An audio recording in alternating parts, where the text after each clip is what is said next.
There's my favorite sound of the day. Welcome to another episode of Satanic Study Hall. Hi, hi, hi. Yo! So, we are absolutely humbled for the support we've been receiving. And we're very thankful you're here with us in class today. Whether you just joined us or if you've been here from the beginning, I know I speak on behalf of the entire cast maybe and just saying, wow, thank you. What little criticism we've gotten so far and the support that we've gotten to counterbalance that and completely outweigh it has just been absolutely amazing. Dennis? Yeah, it's been fucking wonderful. Especially between just the support from the messages we get on Patreon and the goat farm. Like, you guys are really helping out with that. It's going great. Love talking to all you guys on there. And we said it on our Patreon episode as well. Like, it was something super simple, and we didn't even know what it would be. But at the very least, it's a new community. Yeah, it is. It is starting to take on a life of its own. So by the time this is hitting the air, we have actually surpassed our goal. It was actually our 3 or 4 month goal for 1,000 downloads, something like that, and we hit that already. So it's absolutely insane. Thank you once again, just to everybody. We did not expect to be put in the position we are in and meet the people that we have so far, whether in person or virtually through engagement online. So in case this is your first time listening, or you might have forgotten, Satanic Study Hall is a podcast featuring a rotating bench of members of the Satanic Temple and degenerates, where we will discuss Satanism from its inception to modern day. We'll dive into news and entertainment through the eyes of modern Satanism and whatever else may come up on our study hall journey. You can expect new episodes of Satanic Study Hall every other Sunday, and they are uploaded and launched at 11 a.m. Now, to get it immediately, I highly recommend just going to satanicstudyhall.com. There will be a little bit of a delay when it comes to the other podcast providers. So if you're going to sit there and then you're stalking us, ready to hear the new episode, satanicstudyhall.com is the place to be every other Sunday at 11 a.m. With that being said, we do encourage our listeners, old and new, to reach out to us with anything they may want to discuss. Whether you have questions or suggestions, or you want to kick us in the ass and tell us that we fucked up. We've had some kick-ass interactions already with listeners all over the world, and we look forward to as many more as possible. And the quickest way to get in touch with us is by emailing us at satanicstudyhall@gmail.com. Now, we'll cover the rest of our social media later on. Now, from a formal perspective, my name is Bill Rohrer. I am a member of the Satanic Temple, and we have a new voice with us today, and she is right here. Hi, everyone. I'm Aly Garcia, and I am a member of the Satanic Temple. And I am Dennis. I am the member of Satanic Temple as well. As well or as well? As well. As well. Did I say is well? No, I don't know. It might just be sure? me. You might have. I just needed some clarification. That's well. All. So what's up, Dennis? Not much, man. Not much. Nothing. I've really just been throwing myself into all the work for the next upcoming couple episodes. Whether it be for the just the information or getting the schedule worked out. Other than that, my mom's, I think I told you, my mom's in town, South Carolina. And so I've just been hanging out with her a lot, watching horror movies, introducing her to Joe Bob Briggs on Shudder. Nah, that's a great way to spend your time. Hell yeah. It's a great way to spend your time. Can't go wrong with Joe Bob Briggs. Nope, not at all. I'm waiting till, either the second to last night she's here or, the last night she's here. I'm going to drop the episode of Joe Bob Briggs where he watches Cannibal Holocaust. I was just going to ask if you were going to play that actual thing for her. Yes, I am. I still have yet to watch it. It's been on my list. Good. I got to make sure the children are in bed for that. One of my top favorite movies. But it is definitely not appropriate for children, right? God, no. Right, oh, my God, my kids are a little, more exposed to than most kids their age, but still, no, bedtime stuff. Yeah, definitely. I'd wait till your kids are 16 years old and drop that one on them. I don't know. They have actually intercepted and watched The Great Satan Have you seen that? I've showed that to you, right? For me. Everything is Terrible is the Great Satan. Man, it is one of the biggest mind fucks in my life, and it's one of those things like it's like a car crash. You can't take your eyes off of it. I left questioning everything in my life. I actually went to their live show, and they're in Philadelphia. Some of our listeners that I've met through Satanic Delco or just interacting with local people were actually at that show. Just in a nutshell, you have to, one of the things you can do at an Everything is Terrible show is you take a VHS copy of Jerry Maguire. And at the end of the show, they have a demon devil type creature that comes out in full costume. And you give your copy of Jerry Maguire, the VHS tape, as a sacrifice. And you got to get out there and be like, show me the money. And people do that. And then when you do that, you can get your picture taken with them. Yes. And I think you can get your picture taken with them anyways, but if anybody wants to see it, check out Everything is Terrible stuff. They could definitely use the support. I've been a fan for a long, long time. And again, I'm in no way in shape or form associated with them. I'm just a fan, and I love the shit that they do. So we teased on social media a little bit that we were going to call an audible and dive into something a little bit more serious. I know some of these topics, as you explore Satanism, can get on the rather dry and serious side. But one thing that kind of affects all of us is that we're we're degenerates. We've got some weird, fucked up damage and some stories behind it. Now with Aly here, and we're going to get to know Aly in just a few minutes, but Aly's actually kind of volunteered to put herself out there in a completely open level to tell her story about depression and personal demons and how she dug herself out of that hole. So right off the bat, Aly, but I know we're going to introduce you in a minute, but I can't thank you enough for being here. Oh, I'm happy to be here. I know it took a lot. Aly was actually our very first patron. I know you hear her name every episode in every Patreon episode. Yeah, and it's just, once again, it's great to have you here. I look forward to getting to know you here on the podcast as we progress. So before we get into that, which can, unfortunately, not to take anything away from the personal stories that are going to be being shared, but be kind of hard to listen to at times. A friend of mine, Dennis, sent me this kind of dated list. I think it was in an effort to teach me something, but maybe it was just, I don't know, just a impulse share because he knows, that's my thing. But it was a list about the top 20 things people might not know about modern Satanism or Satanism in general. Oh, yeah? So maybe before we get into the meat and potatoes of the episode, as I could say, you want to check it out? Let's do it. Let's do it. Let's do it. This is from ranker.com.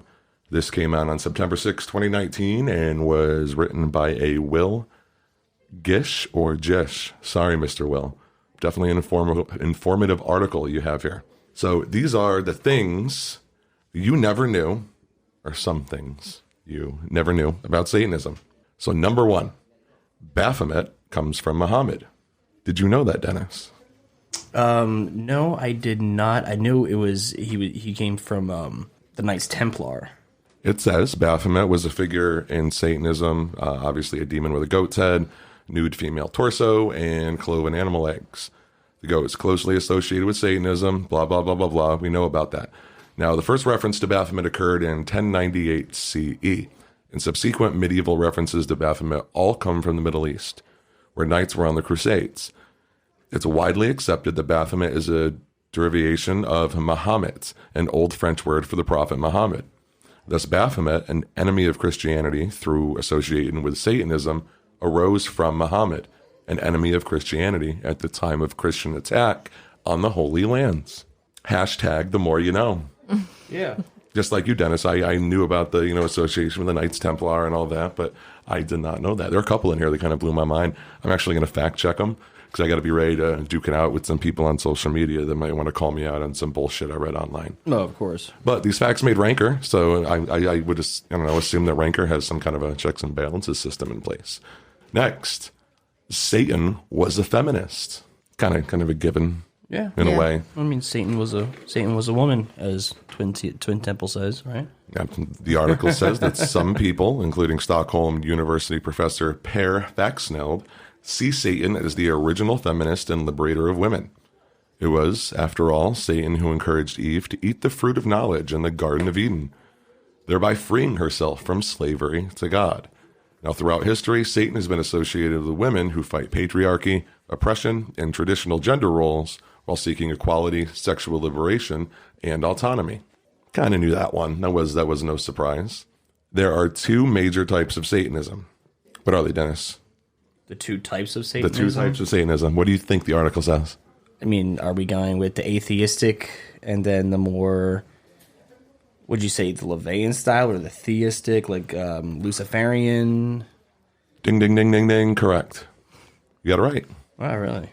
You win a baby Baphomet. Oh, yay. I think it's coming in the mail already. Should I know, be I at your paid house. for it. I fucking paid for it. My gift to you, indirectly. You won it on the podcast. That's the story. I'm sticking to it.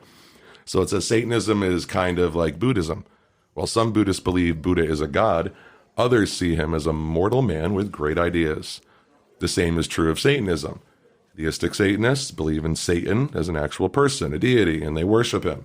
Atheistic Satanists, like us, members of the Satanic Temple, see Satanism as a philosophical school of thought and try to practice the moral and ethical teachings of that philosophy.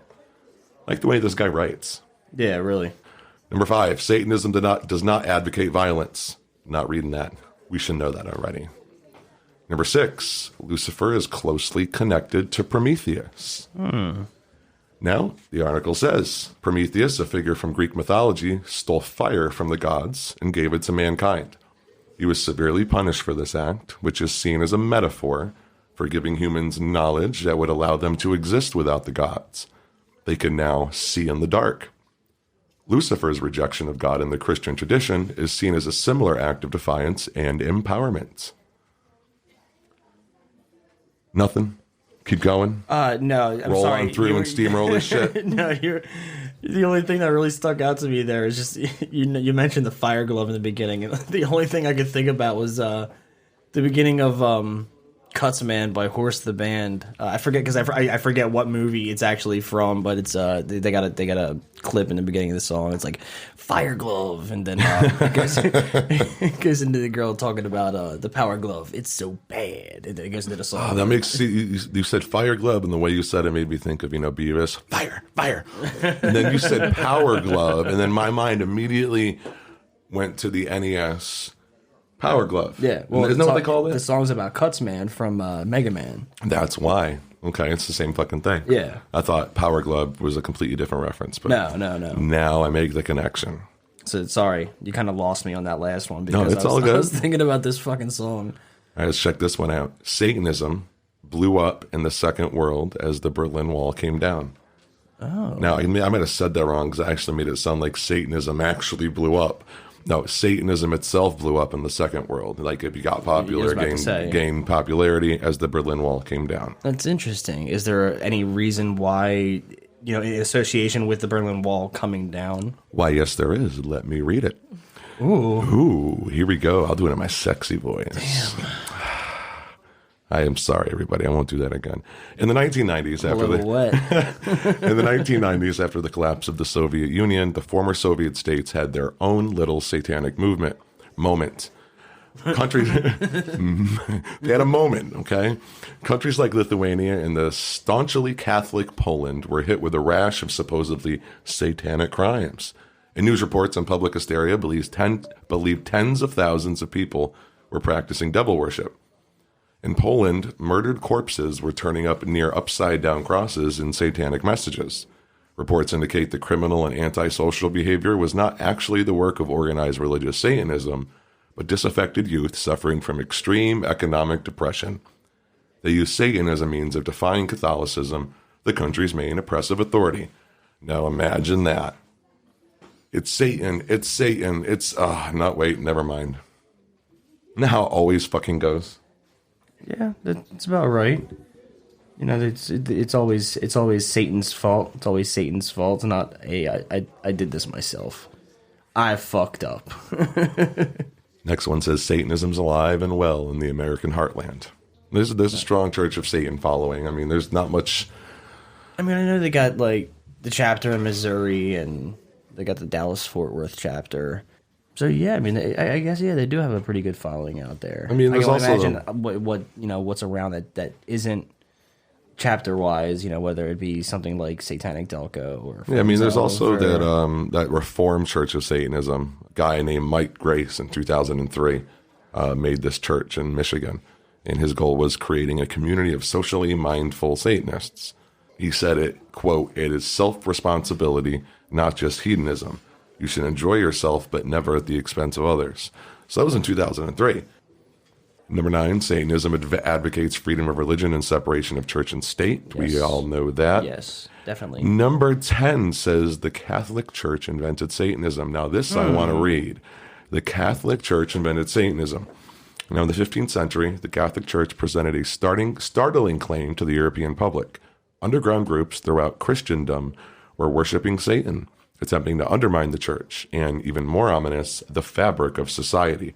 Such Satanists never actually existed. But despite this fact, and using a book on Satanism written by 2 priests as its guide, the church began burning people as witches and devil worshippers. According to that book, Malleus Maleficarum, I butchered that, Satanists were predominantly women, could stop cows from giving milk, rode through the air on broomsticks on their way to orgies in the forests, and when they were in the forests, they ate infants. You said something in there about it's all the signs of that classic that witch hunt like we saw in Salem, back in what was that? Yeah, well, that's what they're saying, like the actual Satanism piece of things, like 15th century, not too far before that. I guess I'm just giggling over here because when we talk about the Satanic Panic, I have some examples of different times in human history where it's the same fucking thing over and over again. It's a fucking witch hunt. It's a fucking witch hunt. And it just shows how dumb humans are. What's the saying? If you don't know your history, you're bound to repeat it. Yep. Half of us know our history, but the other half that doesn't, or the other half that just blatantly ignores it, will just fucking say fuck it and do it anyway. And now we're fucking going down the books as another fucking statistic. All right, so number 11 is Satanists see Lucifer as a symbolic liberator. You should probably know that. Satanists see Lucifer, the historical Satan, as a hero who rejected God to live beyond the bounds of control. Lucifer is a metaphor for every person who chooses a path of freedom above assimilation or subjugation to a system like capitalism, democracy, or most extreme fascism. Satanism holds this belief in tandem with Gnosticism, an ancient religion. I love that picture of Lucifer right there. That's really nice looking. It is. That's actually from Paradise Lost. It's gorgeous. I love this beautiful Batman style. That's his art right there on the wall. Oh, very nice. And I'm hitting the fucking microphone with my headphones. Look at that. Oh. Yeah, it's beautiful. Yeah, that's really nice. Number 12. Number 12. Satan is a devil, not the devil. Bum, bum, bum. Duh. The article says devils appear in pretty much every religion. You find them in Hinduism, pre-Judeo-Christian religions, monotheism, and paganism. The devil with red skin, pointy goatee, and horns is just one of many figures established by an organized religion to provide an antithesis to the philosophy of this system, a necessary counterweight, the yin and the yang. Satan is another one of these figures from the Judeo-Christian lineage. The word Satan comes from Hebrew and means opposer or adversary. Now, number 13. The pentagram isn't originally a satanic symbol. Do you guys know that? Yes, actually I did. The pentagram, a 5-pointed star, is used prominently by the Church of Satan. The symbol was originally used in Judaism and Christianity with a positive connotation. In the Jewish tradition, the symbol appeared on the ring of King Solomon of Israel. In Christianity, the symbol had many associations and at one point was symbolic of Christ himself. Each point on the star represented one of his points of crucifixion. Number 14 says Satanism is a relatively new religion. Why is there a picture of the Beatles? Funny you should ask. It's only because they're saying, there's this part, I'm not even going to read it, we know, but it says, in fact, Satanism as an organized religion isn't even as old as the Beatles. Wow, okay. I mean, I'm looking at him like, is Anton LaVey in that picture with Ringo Starr? But no, he's not in there. No, he's not there. Number 15. Slayer. Most satanic bands aren't actually Satanists. Once again, like it's well, duh. I mean, growing up as a kid, maybe the youth are under that impression, but... Yeah. 16. Satanism inspires as much as it terrifies. I don't know about that. I mean, to me, it inspires, but Yeah. the scale of how much it terrifies some of these people that I've met in my I think it time on this terrifies planet. people that don't understand it. Yeah, but like terrifies. Like, I haven't met anybody, put it this way, I haven't met anybody that's been so inspired by Satanism to the point where it's even comparable to the extreme I've seen people take in regards to being terrified of him. You see what I mean? This dimension of Satan. I don't know. But Satanism, to me personally, inspires me way more than it terrifies me. The example that he gives is extreme metal band Behemoth delve deep into the philosophy of Satan and their music. Anybody familiar with Behemoth? Yes. Yes. Tell me about Behemoth. Never listened to a song by them, but I know of them. They've been around for fucking years, and everyone tells me I would love them. For some reason, I just haven't pushed play on my Spotify yet. Well, now's the time. I know, especially Shit, with all the music I like to listen to. Like, Yeah. I'm surprised I don't listen to them already. So he says, Satan stands for everything that is dear to me. He says, I've always been very fond of independence and autonomy and free thinking and freedom and intelligence. That was a run-on sentence. Satan has always been a very strong symbol of all those values. So for me, it's very natural to take his side. And that was said by frontman Nergal. Yet their dark anti-Christian imagery got the band arrested, fined, and deported in Russia. This was that band. Okay. I had no idea that this was that band. Shows you how much I read my material before we pressed record in the podcast. Now, it said deported in Russia, and Nergal had to stand trial for blasphemy in his native Poland after ripping a Bible on stage. Yes. I like Nergal. Nergal is... I want to meet Nergal. Is that him in the front there? I'm pretty sure. It's like he's referred to as front man, and he's the front man in that picture. There you go. The His corpse paint's pretty cool. Yeah, Satanism's pretty cool. You know. I don't know. All right, number 17 says the Church of Satan promotes anti-feminist feminism. The coolest part about what I'm looking at right now on screen is the fucking picture. I'm not going to read what they're... Yeah, and it really looks like she's really uncomfortable in that stick. She does, and we're going to post this on the Goat Farm and probably our main page. Maybe even tweet out this link, just so everyone can see what we're looking at This here. warlock in the front. Again, this is... With the robes and the Pope hat. This list that we're getting, again, is from ranker.com, and you should check it out. Satanism, Facts, and Trivia. Article by Will Gish. I'm going with Gish, Dennis. All right. Number 18, One, two, three. Number 18, the Satanic Panic wasn't about Satan. In the 1980s, the U.S. was gripped by a mass hysteria known as the Satanic Panic. The media and public blamed Satanism for all manner of supposedly ritualistic crimes, including murder, sexual abuse involving children. Much of the hysteria was tied to a popular book, Michelle Remembers, a supposedly true first-hand account of a young girl who was ritualistically abused by Satanists. I smell bullshit, Dennis. I don't know, man. Haven't you seen that movie Little Nicky? Yes. That was real, wasn't it? That's what Just as real as Michelle Remembers. That's what I'm saying. Like, I'd be terrified too if I knew I was going to get a pineapple shoved in my ass. At one point in the book, Michelle is directly confronted by Satan, only to be saved by Jesus and the Virgin Mary. They're always on time, aren't they? The book has been dismissed as preposterous, while the Satanic Panic, in which no evidence of actual satanic ritual abuse or crimes was uncovered, is now seen as akin to the McCarthy witch hunts, because it was all bullshit. And I cannot wait to record and dive in to our 3-part Satanic Panic series. What do you think about that, Dennis? Oh, I'm very I excited. know you're sick of doing research. You have no idea, and I'm like only halfway through it right now. Yeah, I am sick and tired, and I've only been, and this is only through the 80s. I haven't even touched the 90s yet. I haven't even put pencil to paper about the fucking West Memphis 3, and that is going to take up like half my notebook. It's all good. So just to remind our listeners, in case I believe I mentioned it, it might have been on Patreon, so I'm going to shout it out again. Our 3-part Satanic Panic series starts with the history of Satanic Panic, and we begin in the 1980s.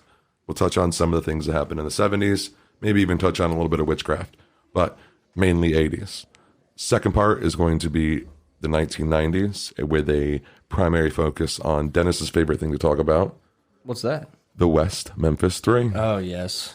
I mean, come on. You just got to love me. Just the shit that they... Yes, I shouldn't say you love the shit that they go through, but just learn, like reading about it's just like fascinating. Like, holy shit. Like, I can't believe that we put people, and I shouldn't say we, like, we didn't do this, but the people only a couple decades ago were dumb enough to believe this shit and put these fine folks in jail for absolutely no fucking reason other than being metalheads and wearing black. Shit like that's still happening. It's just not being publicized. Fascinating. And I follow Damien on basically every social media platform, always seeing what he's putting out. I've read a few of his books. Isn't there something special about that in today? Damien Eccles in today? Damien Eccles in today, or was it yesterday or today? Wasn't there some kind of an anniversary or something? Oh, yes. Today was the 9-year anniversary of the day they were released from jail. That's what I thought. And I was scrolling on Facebook and saw that a little bit. So if you guys look up the day they were released from jail, you'll understand what day we are recording this. Yes. Try to stay a little bit ahead of the curve. Of course. Little Easter egg.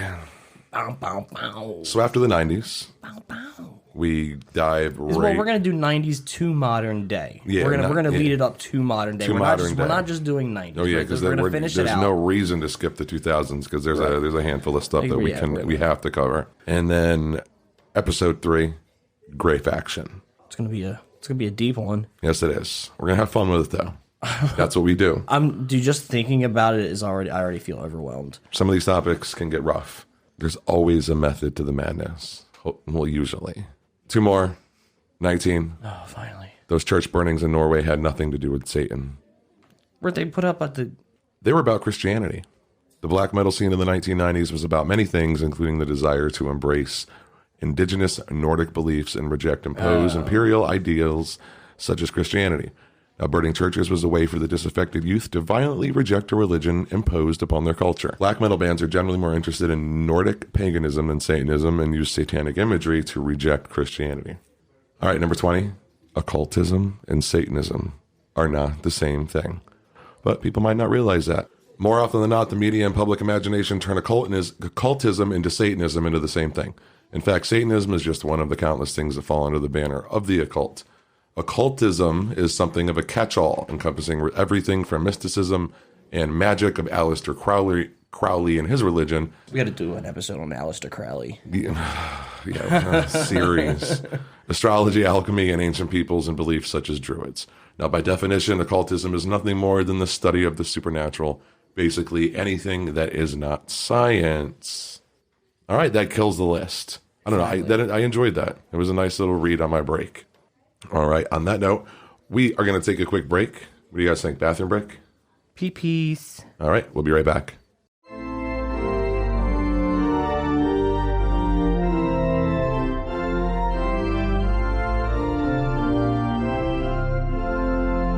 Now it's time to read the Devil's Dictionary. Today's word is pseudoscience. Definition of pseudoscience: a system of theories, assumptions, and methods erroneously regarded as scientific. Pseudoscience used in a sentence: the Satanic Temple and Gray Faction are eradicating the scourge of repressed memory pseudoscience and mental health care for a more rational and humane future. It was hard listening to the woman's pseudoscience-based claims, knowing she had no facts or evidence to back them up.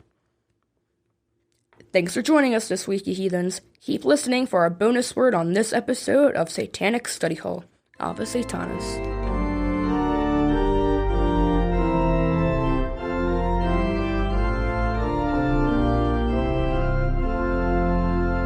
The Devil's Dictionary. All right, welcome back. I really do enjoy listening to the Devil's Dictionary. I do too. You know what it reminds me of? What's that? Reminds me of one of the little cutscenes from Pee-wee's Playhouse. Yeah, It makes me happy because I love Pee-wee. Get a little bit of a Wonder Chosen vibe. I mean, I got him tattooed on the back of my leg. Yes, you do. Goddamn right. Obviously, we have a new voice. We mentioned in the beginning of the podcast, and that is Aly Garcia. Everybody on the podcast, whenever they come and visit and talk, they always get the opportunity to tell us about themselves. Now, you're going to go a little deeper than some people have on the cast so far. We're going to start slow. So if you could just tell us a little bit about yourself, like who you are today. Who's this woman I'm looking at across the table? Sure. Again, my name is Aly, 32, currently engaged. I have 2 daughters. I'm actually going to school for a medical assistant. I'm actually looking to buy a house and plan my wedding, so a lot of big things all at once. Yeah, that's definitely a busy schedule there. A little bit. Yes, it is. Now, we all got the opportunity to meet, and I know I've said it in many a podcast, through Satanic Delco, where it's kind of a little bit of a playground where we can have some fun, and you know what I mean? You're free to get to know each other and kind of network and use it as a tool. You know, I think I met you both right around relatively the same time as far as just online and whatnot. We've had a little bit of a chance to get to know each other, but we can definitely capitalize on this opportunity to really dive in. I really want to capitalize on this, man, because I've been trying to get closer to you, get to know you a little bit. Oh, I'll tell you whatever you want to know. Oh, I want to cuddle, underwear cuddle. Under the covers or over the covers? Either works for me. Oh, see. Now you got to go under the covers. Yeah, it's like AC on, under the covers. Yes. Dennis, I will call Johnny. Don't make me call Johnny. Johnny's not here in study hall with us today, but I will call Johnny. He's not going to do anything. I don't know about that. He's a bitch. Aly. Yes. What was your exposure to religion as a child? As a child, I did go to a Catholic church with my dad and my grandmom on Sundays. I did also attend a Catholic school up until 8th grade. How old were you about 8th grade? Was that like 11? I was 12, 13. 12, 13? Okay. Yeah, I have no sense of time when it comes to grades and age and all of that. I should because of my kids and everything. But I don't either. I'm trying to do the math in my head, and all I see are bunnies and turtles. Yeah. You kind of had, a couple of years exposure. Did you ever believe in God? I did when I was younger, more because that was what I was taught in school and in church, that God was this amazing person that saved everybody. He's all around you. He's everywhere. So you believed in God a little? A little I did. More because it was just the thing to do and... Because that was what was taught in school every day. And I had no other option. How far into the Bible did you get? That I could not tell you. Because we were supposed to read it, but I definitely did not. I think the farthest I got into the Bible was when he created the light, but without the light source. How the fuck do you do that? That's right. It's a snap of the fingers. Oh. Where's it coming from? Oh my God. It's magic. So you stopped going to church with your parents. What was, at that point, were you still going home? Were you still like saying prayers? It was more of a generic thing. It was me and my dad and my grandmom, his mom. So that's why we went to church on Sundays. There was no praying really at home. If there was, it was at holidays, when we had people over and it was, Thanksgiving or Christmas. There was no real practice like in the home. Okay. Was it kind of like you always see all those families, especially a lot of the people that, they don't go to church on Sundays except for those major holidays. Except for like Christmas Eve. Christmas Eve, Easter. Thanksgiving, and Easter, yeah. Yep. Not even Thanksgiving so much. It was always Christmas Eve and Easter for my mom. Yep. She still tries to get me to go to church with her. Just got to rack up all the sins and drop them all off at one time. Yeah. Fuck it. Yeah, it's funny that you say that because working in retail all my most of my life, like people working on Sundays was the worst because I always felt like everybody went to church and they asked the good old Jesus Christ to forgive their sins for the week. And then they went out bargain shopping and they hit the Wawas and retail shops beforehand and just obliterated everybody verbally and just verbally abused all the fucking cashiers and shit. Yep. And just starting fresh with their fucking sins for the week. And rinse, lather, repeat. It was bullshit. I hate working Sundays. No. You want to talk about hating working on a Sunday. Well, go live down south in the Bible Belt and work restaurant duty on a fucking Sunday when all the churches let out at 11 o'clock and they all come swarming to have the big tables and like an IHOP or a Waffle House, yeah. I could fucking imagine. Like when I was living or down any south, fucking diner, period. Yeah, I was working at this the one of the restaurants I was working at down there was it was a meat and three. So the fuck is a meat and three? It was basically like when you went in there, like what you could order is either ribs, smoked turkey, things of that sort. You get that in 3 sides. So you get a meat and 3. Oh, we got our new PA system. Attention staff and students. This is your principal with your daily update. The Satanic Study Hall podcast is not affiliated with any other podcast or organization. None. 0. The views and opinions expressed on the podcast are ours and ours alone. Update for today's lunch. Lunch Lady Lilith overcooked the ground beef again, so today's lunch is locally sourced from behind the dumpster. Bon appetit. Francesca Gentili, your application to run for class president has been denied. Remember, we have cameras in the teacher's lounge too. Today is Secretary Orlea's birthday. Happy birthday. Cake in the teacher's lounge at 4. And that's all for today's announcements. Hail Satan. Hail Satan. Hail Satan. Where can I get one of those videos? As Charmaine says, my bean is vibrating. Yeah, but that's our new principal. Yeah, what happened to the old one? I don't know. When did we get this new one? I come to school and I leave. I don't pay any attention to anything else going on. I don't know. I am gonna try. Man, I am gonna do. I am gonna try out for the school play Jesus Christ Superstar. Really? Yeah, why not? You're going to play Jesus? I could probably do better than the douche that they're gonna cast in the lead role, anyways. You hear this voice? It's fucking magical. Yours? Yeah. Oh, I haven't heard it yet. So what do you mean? I've whispered in your ear on a few occasions. Oh, I'm just talking about when you sweet nothings. Sing it and just project it. Really, I don't know. I had the lead. All right, I'll tell a fucking story. I had the lead in my 8th grade school musical. It was called "You Ain't Nothing But a Werewolf." Oh my god! It was a cross between. It was. I'm telling you, you ain't nothing but a werewolf. Wait, this is a fucking true story. This is a true story. Oh my god! All right, it was a cross between Grease and the Rocky Horror Picture Show. Oh yes! Oh my god! I had zero fucking intention of ever being involved in drama at all. I mean, I sang. I was, but. I just wanted to hang out with my friend after school and go to his house and play video games. But so were you like, go ahead. Like, was one of the characters like a mix of like Meatloaf and Danny Zuko? I'm getting there. Oh my god, yes. Not quite. But so the only way I could go to his house I'm about to start singing. If I waited for him to audition for the school play. Yeah. So I said, fuck it. You know what? I'll audition for the school play myself. So I did. And I had to choose a solo. So I think it was from Bye Bye Birdie. It was One Last Kiss. Okay. Oh, one last kiss. Oh, give me one I can't do it now. No, do it. Come on, let's hear it. I'm a smoker. No, that's a whole too. That's for the patrons. That's for the patrons. If you want to hear me sing a One Last Kiss. Come on, we got to give them a little something. I will launch a special patron episode and belt that motherfucking song out with all of my might. Oh, when are we recording this? When are we recording this? Yes, I want to hear it. Oh, well, we'll do it next. Fuck yeah. I have to practice, though. Like, let me not smoke for a day and take it seriously. Can you not smoke for a day? I want to get back to Aly, but anyway, so what I'm going to say is my character was like Fonzie. Yes. But, so the premise of the movie was I was the... You're like Fonzie or like Danny Zuko?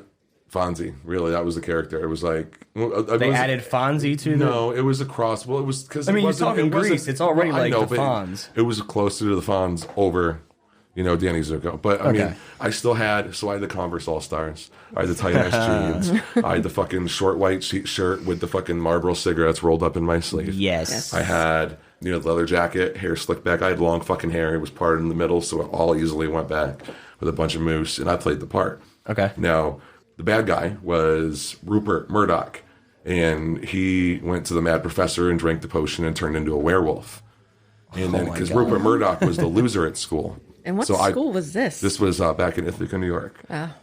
So they did it all over the country. I'm going to get too personal here. Yeah, it was fucked up. So anyways, the werewolf comes back to school. Everyone's afraid of him at first, but the werewolf turns out to be the new cool cat in town. Oh. Carol Baskin style. Hey, all you cool cats and kittens. Oh. This motherfucker was the new cool cat. Fuck Carol Baskins. So my character couldn't deal with it, and I got all jealous, and no one paid attention to me anymore. So I started lashing out, doing dumb shit, and then he magically turned back into a boy from the wolf, and I was the fucking loser, and he was the new king in town. And who kissed him? You? Who kissed? No, I got to kiss the girl I actually had a crush on. Oh, really? It just worked out perfectly. Now It was such a chicken peck. Did something blossom from it? Absolutely not. Why not? Listen, cliques had already been established in middle school. I was not in her clique. Oh, really? I was the grungy fucking... 9 Inch Nails, Nirvana, fucking Tool. Playing Dungeons and Dragons like me. Hair parted in the middle, all the way down, almost down to my shoulder. Dude, fucking, yeah. Speaking of which, I just dropped $150 on fucking 3 Dungeons and Dragons books because I got asked to be a master of another game that wants to start. I'm like, fuck. All right, so we are going to shift the spotlight back on Aly. Icebreaker question. On a scale of 1 to 10, how fucking weird are you? I'm going to say an 11.5. An 11.5. 11.5. Hell. I've always been the odd, weird one out of the group of people that I've always associated with. Yeah. Because I was into Marilyn Manson and Rob Zombie, and I like dirty-looking men. Dirty-looking men. Dirty-looking men. Now, going back to religion. Now, you stopped going to church. What was your aha moment where you were like, nope, this isn't for me. God, Jesus isn't real. This is just not what I've been told it is. Time to look for something else. That was probably when I was about 10 or 11 when my mum, who was actually my great aunt, but I called her mum because she babysat me, and she actually passed away from breast cancer. She was my best friend, and the fact that God or whoever took her from me, that was just what did it. And I was done. Yeah, that's a really common theme, going back. You mean, Yeah, it really is. It's either complete personal, loss, whether it's through an accident or something like a personal loss, or it's a death in the family. That's why. It's that very first. And the fucked up thing is with me is I haven't lost I've lost grandparents when I was a kid, but I never processed it right. It never really affected me. It probably affect me more now than it did then, but I've never had an immediate family member pass. So that's a whole nother I spent ballgame. all my time with her. Even when my parents were home, I went to her house. That was who I spent every second with besides, my parents when I was there. I mean, you said you were 11 at that point? I was 10, turning 11. Turning I 11? believe. So did anything fill in the void at that age, or was it just, nope, not buying this shit at all? Honestly, nothing really mattered at that point. And the one thing that I had was honestly my cat back then, and then he got taken away. So, yes, it was very sad, and I was very devastated because he was my best friend too. Mr. Kitty. It was a kitty. He was my bestest friend. So after that, it was just even more, and he was an all-black cat, which made it even better. Fitting. After that, it was just everything kept getting taken away from me. What was his name? His name was Damien. Oh, very nice. So, kind of worked out. Yeah. And then it was just, I was done after that. That was all I really had left. And that was the point, I mean, from a previous conversation, not to spoil anything in the future, but that was the point where you really started to get depressed. Like where depression did hit, especially after my mom those died. back-to-back events. Yes. It was about 6 months apart. Okay, so I'm just trying to create a timeline for our listeners, because you have been through a lot, and definitely want to make this journey as easy as possible so you don't jump around. What was life growing up with your family? Like, were you supported by your parents? Yes, I was. I mean, I had a very supportive system. My parents, I'm lucky enough to have them both together still, and they've been married now for, I think, close to 38 years. Good High for school them. sweethearts, Yeah. know. So I'm very Rare in today's grateful. world. Yeah, I'm very grateful for the parents that I have and the fact that they're still together. And they still support me to this day just in general. My dad popped back in my life beginning of this COVID shit. No shit. Yeah. Talking to me like he hasn't been missing for 32 years. You know what's weird? I know. Well, I guess I should say 33 years because like a month after he hit me up, I turned 33. So I know two or three other people that's happened to. Just random relatives reaching out. He wants me to right come to around his- April or May. Like, Wow. he wants me to come to his house. He says he has a Blair Witch house, like styled house in his backyard. I was like, yeah, I'm gonna come right the fuck over, dude. hey, Like, send me a ticket. I love horror movies. Don't get me wrong. Look at my Twitter. Tell him to but send you a ticket. Just put it in my name. I'll he go. lives 5 minutes away. Oh, okay. It's like, what the fuck? Like, So to stay on the current timeline, we're about 11, 12, 13-ish, right? oh, I thought we were like, all right, okay. Not quite. We're getting there. Now, when did you start embracing the occult, heavy metal? I started listening to Marilyn Manson back in the early 90s. As soon as he came out, I also listened to White Zombie. Okay. Now, was there any type of occult stuff, like witchcraft spells, anything like that involved? I mean, I was always interested in it. I never actually did any spells, but it definitely did pique my interest just because it was something, hey, I can do this and maybe something will happen. And if I practice it, maybe some good will come out of it or maybe some dark will come out of it. When did you get your first tattoo? When I was 16, actually. My mom took me and we got tattooed together. Oh, what'd you get? I got the usual tramp stamp back in the early 2000s. All right. What is said tramp stamp? It is a big butterfly with... Oh, my God. I was in between 3 different things, and butterfly was one of them. Yep. I got the traditional tramp stamp. Yep, sure did. So that was the beginning of lots and lots of ink in my future. I see. You popped the tattoo cherry. Yes, I did. All right, so now we have gotten to know you a little bit. Thank you for that. Thank you, Dennis. We always love your insightful perspective and smart-ass comments. You're always welcome. Always appreciated.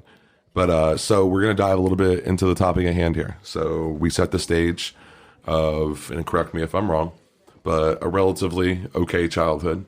Yep. Minimal to moderate exposure to religion for a few years. Yeah. Started to experience severe loss around the age of 11. Yes. Depression starts to set in. You start to become a young woman. Exposure, already having exposure to metal, Manson, Yes. White Zombie. First tattoo at 16. Mm-hmm. Started looking at the potential of Satanism, regardless of its form. Started flattering, your interest started being consumed by the occult and darker things between 13, 14 years old. Yes. Was this progression of the occult and pursuit of the dark type stuff a result of the initial loss you experienced at 11? Not just initially, it slowly progressed into that, but after losing her, it was more of trying to process it at first.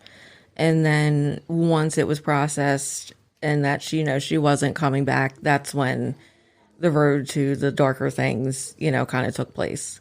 I am curious, was there a certain trigger in regards to things really going south for you? That would be when I was 13, getting ready to turn 14, and I was raped by a 39-year-old man. And that's what kind of set everything off after that. It happened 4 days before my 14th birthday.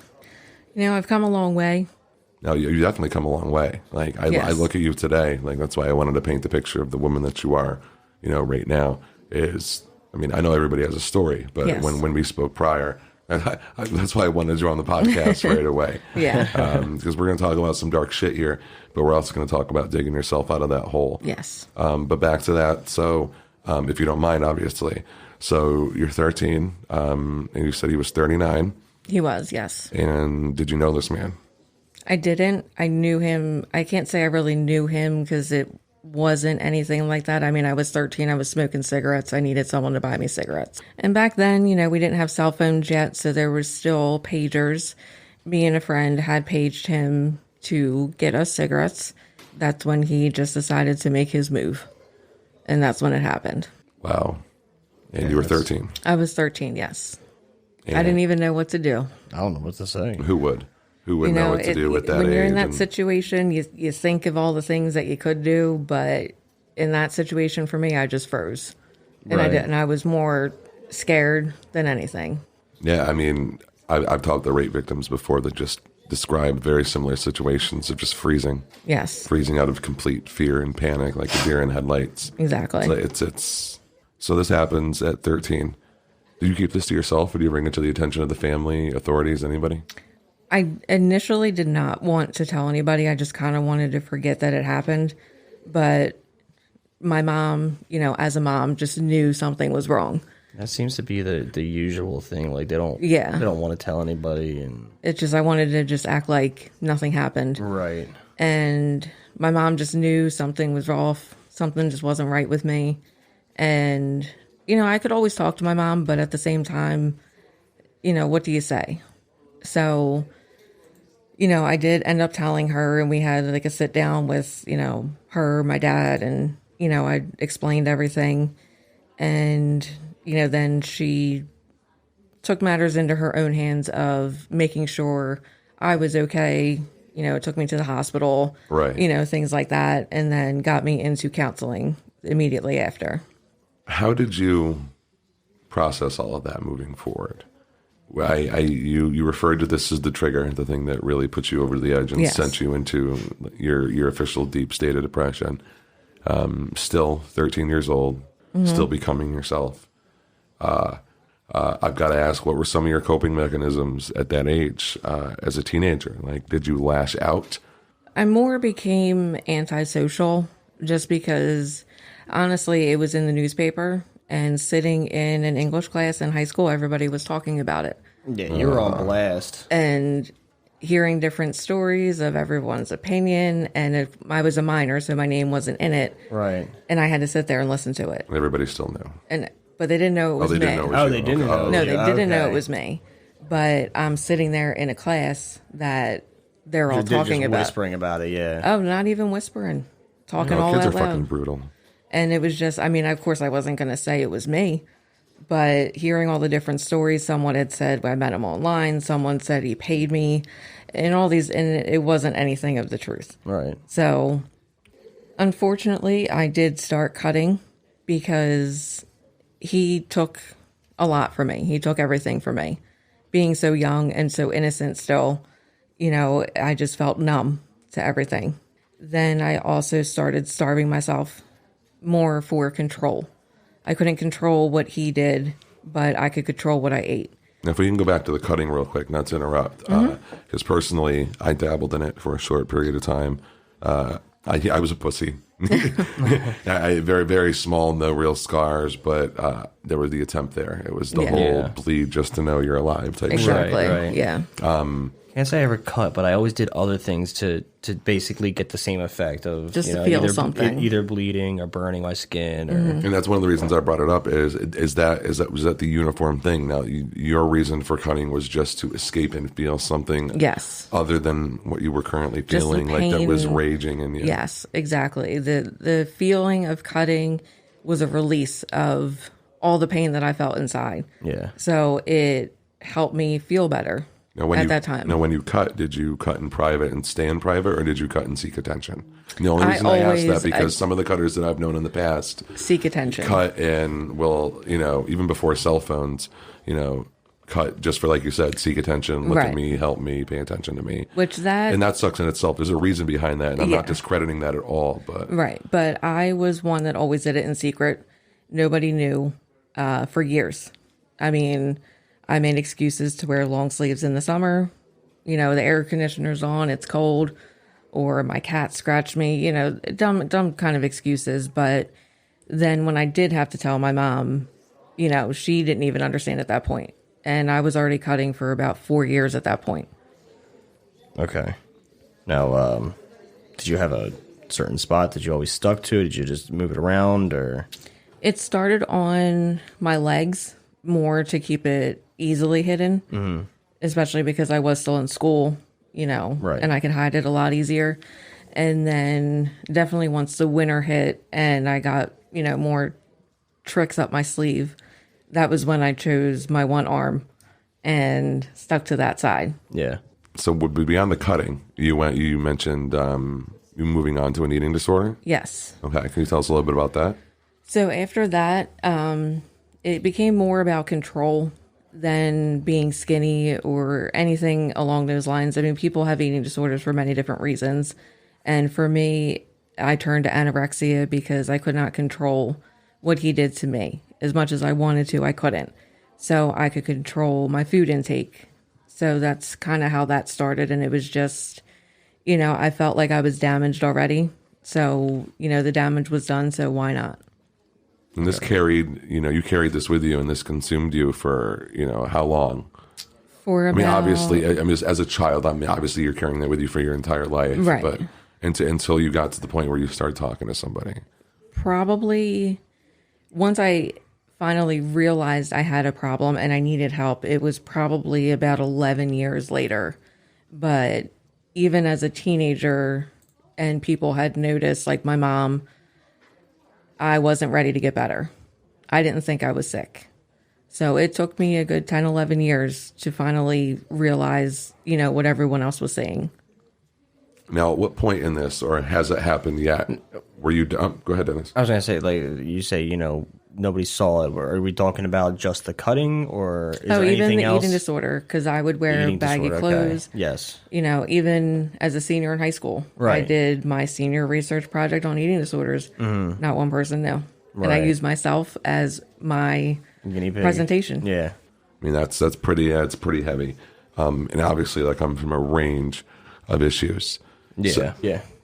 All right. So at what point, and if it did happen already, did like a diagnosis come into play? Did you start talking to somebody that maybe helped pinpoint or helping you with the depression, or maybe even identifying things that could have been adding or amplifying it? Yes, when I was 14 was when I got diagnosed with bipolar 2 disorder and many other things.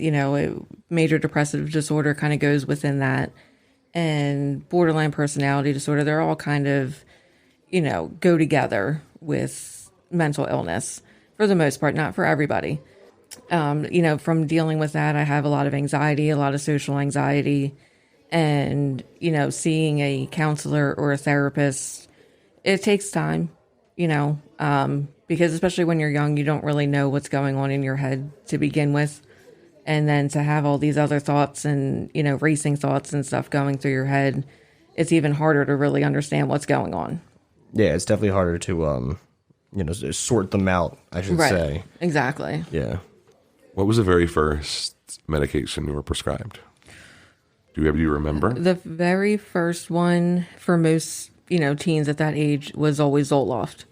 And still to this day, that is the one that I hate the most. It may work for some people. It does not work for me. I was prescribed Paxil. That's one I actually haven't been on. I've been on almost everything except Prozac and Paxil. I wasn't depressed anymore on Paxil. I was in fucking bed all the time and did nothing but sleep. Yep. Like there was no, I That's never what's tried all- to be depressed. Pretty sure they say that's a symptom of depression right there. It is, yeah. And it's just like, I mean, oh. Zoloft made me a complete zombie. I fucking hated Zoloft when I had it. It was the worst. Trying to think. Zoloft is the one that gave me really bad, suicidal urges. Yes. I agree with you on that. Prozac, fuck Prozac. That just, oh my God. I've been on whole kinds. They got me on Wellbutrin right now, which I actually enjoy right now, but we'll see how it goes. I've been on Wellbutrin. It Rehab coke. I mean, it's worked for me in the past, but, as we get older, our brain is still developing. The chemicals are still developing. So, as a teenager, the drugs affected me a little bit different than they do as I got as an adult. Right. Because our brains, again, are still developing. So putting these different chemicals into our bodies is what is kind of already altering what is altered in our brain.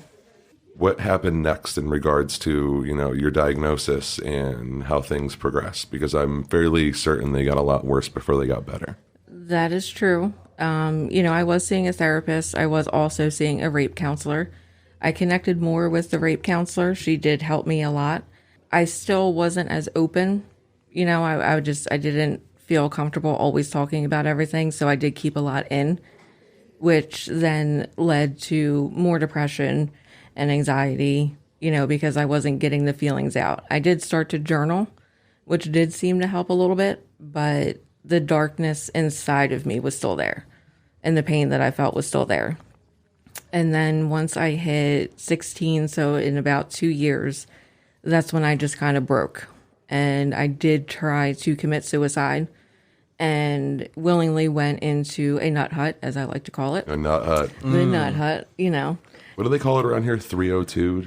302 is if you don't want to go. Okay. Yeah, that's I've if heard you that a get couple of thrown times. in. Like I'm Yeah. from New York, so when I first And then moved here, everyone was- 207 or 201 is voluntarily going Yeah. in. So I knew I needed to get done some both. help. I've done both too. I've done both. Right there with you. I tried to run when they 302'd me. It didn't work out too well. But I did willingly go just because, I was young and I needed to do something. Right. So, being in the adolescent unit back then, we're talking 2003, I was a junior in high school. So, I was out of school for a couple months and I went to therapy and then outpatient treatment. It worked for a bit. Once I got back out, it escalated from there. and everything actually got a lot worse. Like how? Then I started acting out and being more promiscuous, Ooh. Yeah, a little bit, Hello. This was back when we had the online chat rooms, when that first started on AOL. Oh, this isn't current anymore? No, not what really. was it? Not so much. A/S/L. ASL, yep. Age, sex, location. Oh, I always made up mine. I made a couple of friends in AOL chat rooms. Oh, we all did. Yeah. I'm sure they were way overaged. Of course. Yeah. So, I did start to put myself in situations that I shouldn't have been in because it wasn't safe. But at the same time, I felt that's what I deserved and that no one would ever really love me just because of what the rapist took from me. So you were at a point of just progressive low self-worth regardless, inpatient, outpatient, yes, medicine. Exactly. You're still in this rut. Yes, I was in this rut for a good amount of time of my teen years until probably about 19. So from 14 to 19 were pretty rough. Then what kind of brought me out of it was when I got pregnant. Okay. But I still, had the pain and everything inside because I wasn't seeing a doctor at that point. And I wasn't really taking the depression seriously. I just kind of dealt with it and self-medicated and didn't want to be on the medication, or I would start and stop the medication because it would work. And then I'm like, oh, I don't need it anymore. Mm-hmm. I think we've all played that I've game. been there We've before all myself. done it. It led to, making a lot of poor decisions. Especially when you stop taking it and you don't wean yourself off. You just stop taking it, you fucking just go through the withdrawal. And you're puking and everything else. Yeah. Oh, yeah, it's the best. Feels great. Yeah, totally does. Makes you feel alive. If you say so. A little bit. No, it kind of makes you feel like shit. Yeah. That was more along the lines that I was thinking, but hey. So I was taking the medication and then coming off the medication because it was working and I didn't think I needed it anymore. And just not taking everything seriously. I figured, oh no, I could just do it myself. Kind of got involved in doing drugs. Yeah, people, places, and things. Yep. Yep. And just kind of self-medicating, which is not a good option, but that was my choice at the time. Hey, you're talking to the king of self-medication. I mean, sometimes self-medication works not for a good reason, but it works for the person at the time because I don't want to agree with you, but I do. Exactly. It's not it's not the right choice. No, it never is. No. So in this journey from 14 to 19, was there any other diagnosis or anything else that you learned about yourself through seeing a therapist and going through the process of seeing doctors? Just that I was repressing a lot of memories that I shouldn't have been, doing. I should have been talking about it. And that's why I wasn't getting any better. Okay. Says I would just hide it or, I've seen plenty of doctors in my time. And if you don't have that connection, if you can't trust them, then you're not going to get the help that you need. That's because you're not going to open up. Exactly. So, there was doctors I kind of talked to, but just gave them the basis. So I really wasn't getting the help that I needed. Now, what do you base your senses of trust in a doctor? What do you base them off of when you first meet the doctor? Like, how long do you give the doctor before you come with your final decision that you're going to trust them or not? Usually within the first couple sessions, I'll give them the breakdown of kind of why I'm there and, things that I've been through, but I won't open up 100% until That's what I'm going to say. You half-ass it, so you're fucking yourself over in the end. I am. But so you could have trusted probably half of those doctors if you gave them the fucking chance. It depended, though. Sometimes on the first visit, if you just don't have that, you're gonna have that. You're gonna be shy. You're gonna have that anxiety, that those nerves going off. But I mean, even I can contest to that. I do the same fucking thing. But by the second one, I give them the respect that they're due. They spent all those years in school. Yeah. Like they spent all those years in school. Like give them that one chance. Let them try their method. Yeah, exactly. And you know what it is? It's some of them are good doctors out there. Some of them are kind of more of a pill pusher. They don't want to deal with you. They just kind of want to prescribe you medication and send you on your way. So I can say that when I did start seeing my current doctor, I honestly knew right from the first session that I could trust them. Now, back to when you were 19. You're pregnant. Yes, I found out I was pregnant. This was after all the self-medication you referred to with drugs Yes, and drugs, lashing alcohol, out and yes. all that. So what happened from there? You know, the people I was hanging out with were still, you know, using and partying. You know, our apartment was a party house, and I decided that the best option was for me to move. So I moved back out, went home, you know, kind of did what I needed to do. I needed to get myself out of that situation because now I had a baby to think about. Being young and pregnant, you have to grow up pretty fast. I could have stayed, could have still partied and did whatever, but I chose to move forward to get out of that place that I was in. So baby's coming. You have the support of your parents and your family? At 19. Okay.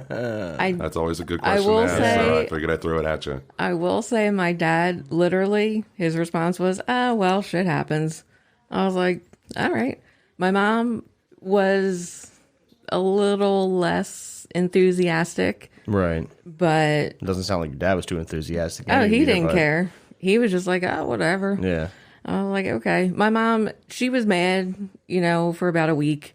Didn't really talk to me just, you know, because I was young. After about a week of that, then, you know, she would come to doctor's appointments and things like that with me. So just to make, you know, be as a mom, like to help me feel at comfortable. least she was being supportive. Yeah. Now, you immediately go into self-care mode now that you're pregnant?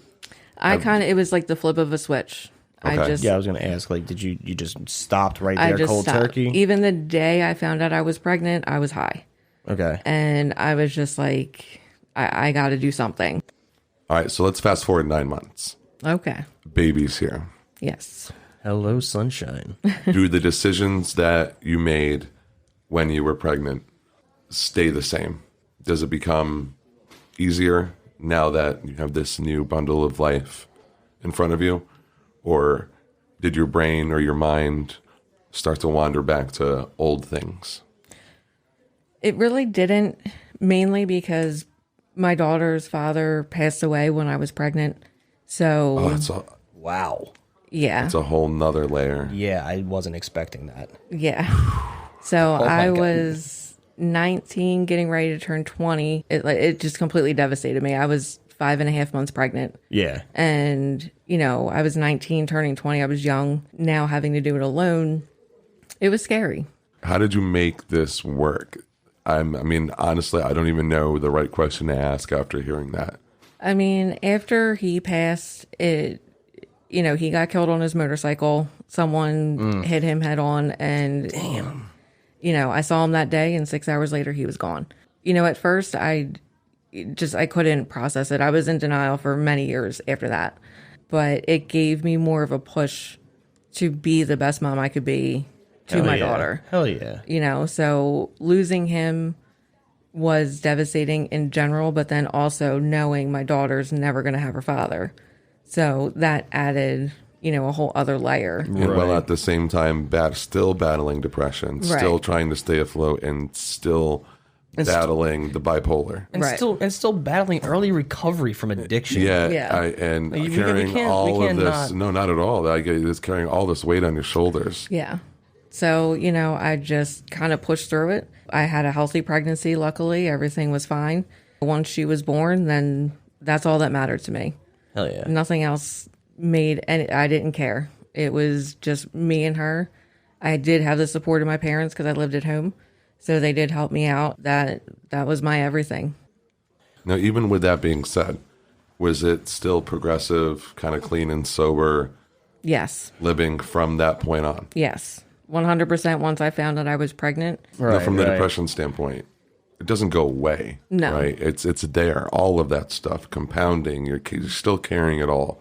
Yes. With their, you know, peaks and valleys with that still, as you know, as you started raising your child. And I mean, at first, I didn't really, you know, depression was in the back of my head just because I was a new mom trying to figure things out. And, you know, I still was working. You know, I did go to school at that point too. I was trying to stay busy, and then having a baby, I mean, you're plenty busy with that. Then once October hit, that first year, which is when he passed away, that's when the depression hit me hard again.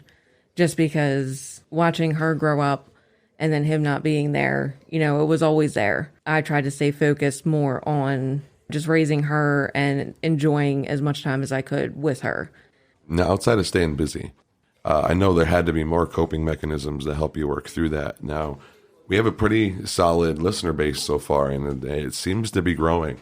As me and Dennis were planning this podcast, not to go off on a tangent, but we wanted to make sure that every off-topic episode had some kind of tie-in to Satanism. Right. Now, you're given you remember the Satanic Temple. Yes. You've been in the scene, you know, metalhead for years and whatnot. Nonetheless, we always want to make sure there's a tie back. Right. So with the Satanism piece of things, people that embrace the occult in general tend to get, you know, teased or judged, or regular things that someone who's depressed might experience are kind of turned up, you know, to 10. If you're wearing black, if you're different, if your ears are pierced, if your hair is dyed.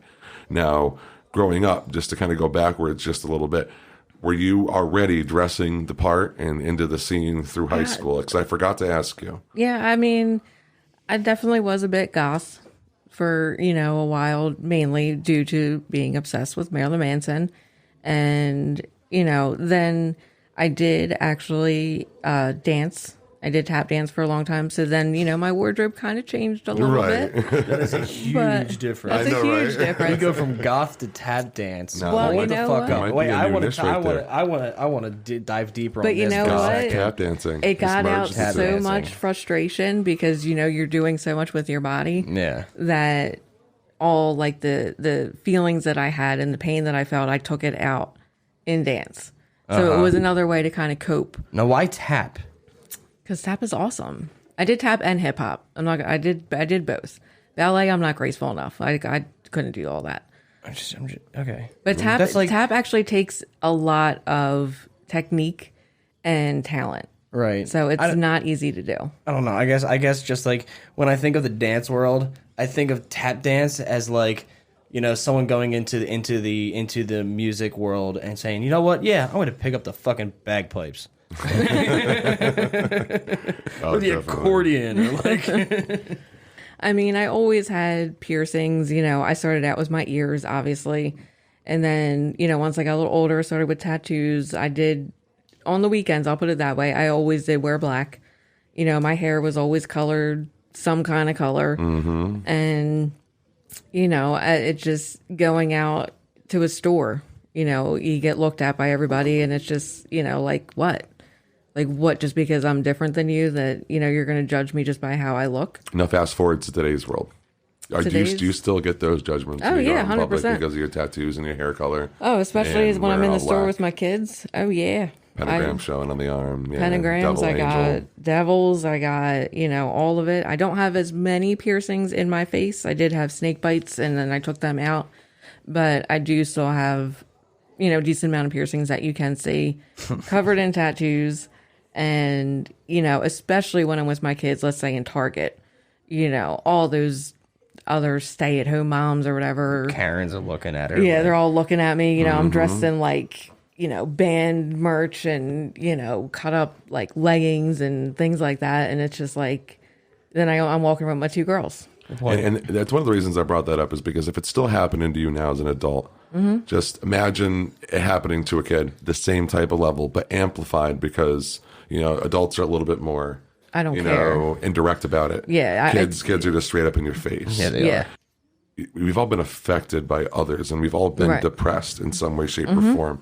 And some people, unfortunately, don't get out of it. Right. So as we wrap up things here before we move to the music review real quick, is I want to know, and we're going to talk more about it after the music piece, but how did you win? How did you dig yourself outside of just becoming a mother? What were some of your like direct coping mechanisms, or whether it was following a medicine regime or anything to do? What worked for you?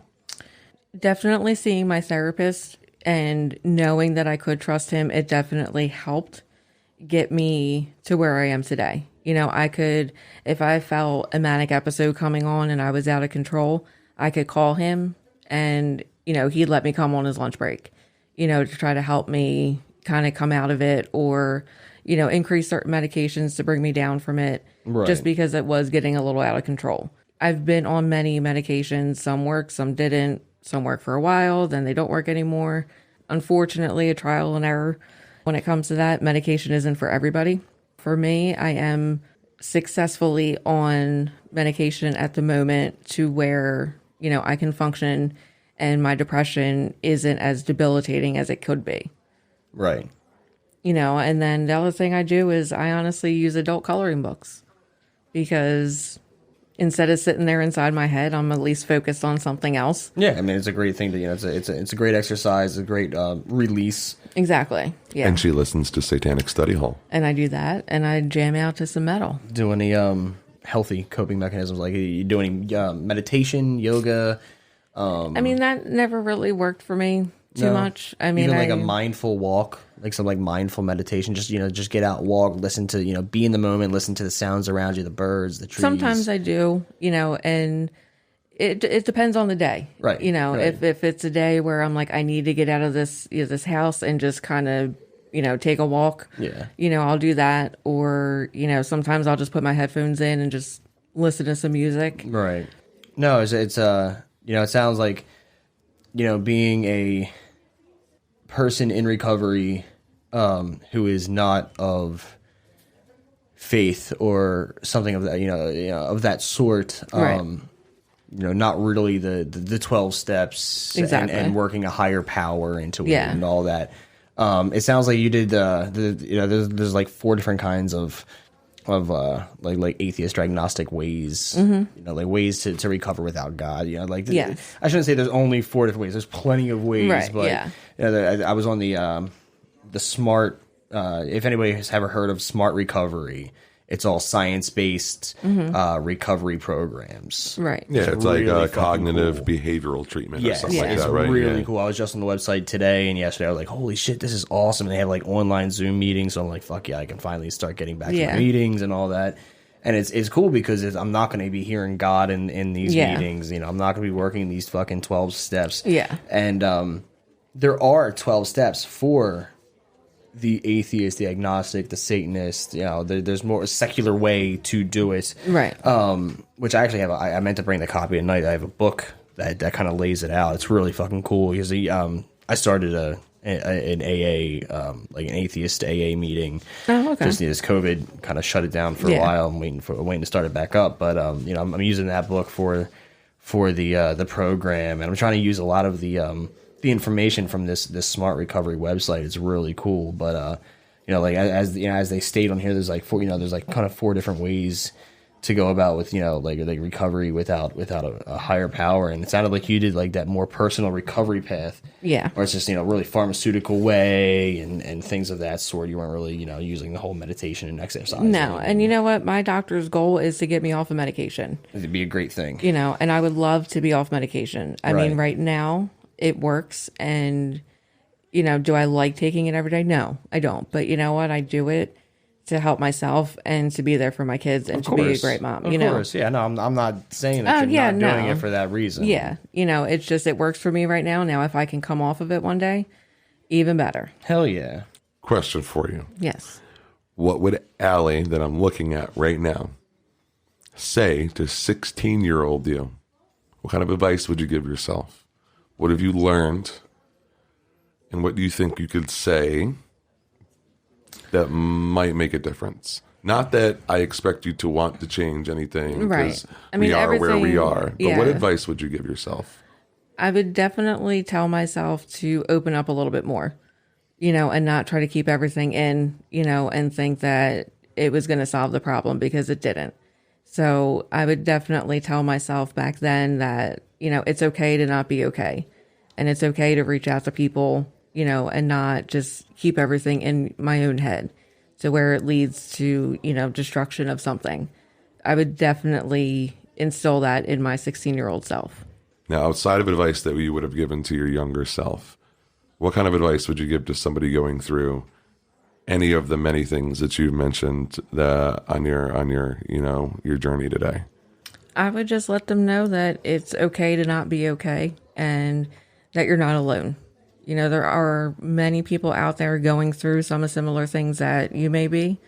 And I am an open book. If you ever wanted to reach out to me personally, you can definitely do that. I am in the goat farm.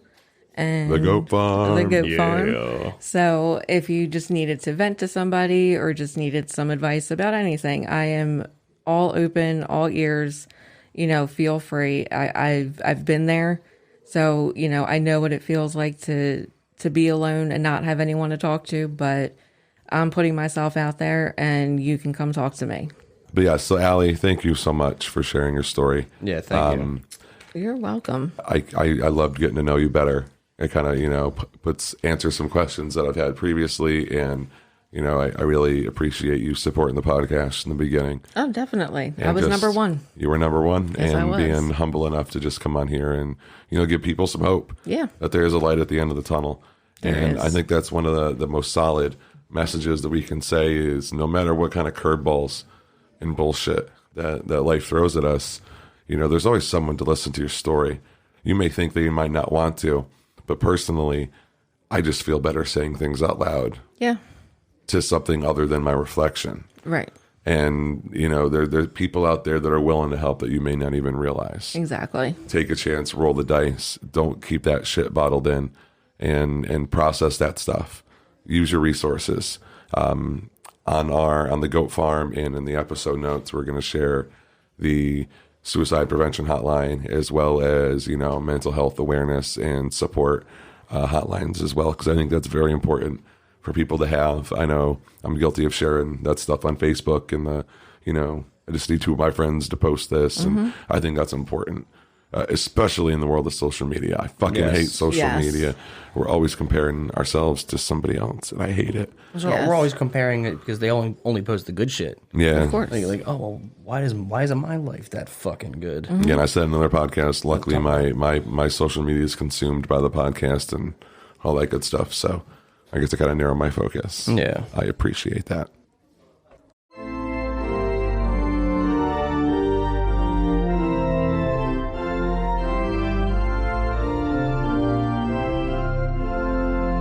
Now it's time to read the Devil's Dictionary. Today's bonus word is superstition. Definition of superstition: a belief or practice resulting from ignorance, fear of the unknown, trust in magic or chance, or a false conception of causation. An irrational, abject attitude of mind towards the supernatural, nature, or God resulting from superstition. Superstition used in a sentence: the young superstitious woman stepped on every crack on the sidewalk because she believed that it would, in fact, break her mother's back. To embrace the name Satan is to embrace rational inquiry removed from supernaturalism and archaic tradition-based superstition. Thanks for tuning in this week. If you have any word ideas for us at the Devil's Dictionary, send an email to satanicstudyhall@gmail.com. We'll see you next week.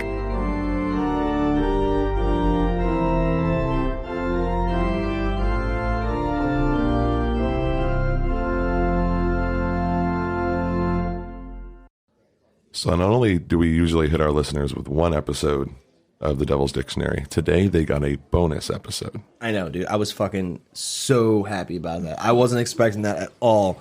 Dude, got me excited as shit. Love those kids. Oh, yeah. All right, so before we dive back into the serious stuff, we are going to take a quick music break to do, I'm going to attempt to do Johnny's music segment, and we're going to talk about Massive Man.